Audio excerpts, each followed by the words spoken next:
আকাশকে কালকে জিসিতে পাঠানো হয়েছিল, কারণ একটা এলিগেশন হয়েছে he was in police custody, he was tortured.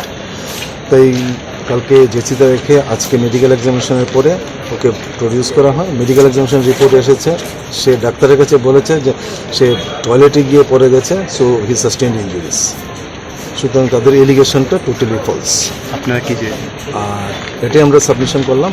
আর আরেকজন অ্যাকিউজড কাজকে প্রডিউস করা হয়েছে with a prayer for 10 days police remand, যাকে গতকাল না, শনিবার দিন অ্যারেস্ট হয়েছিল।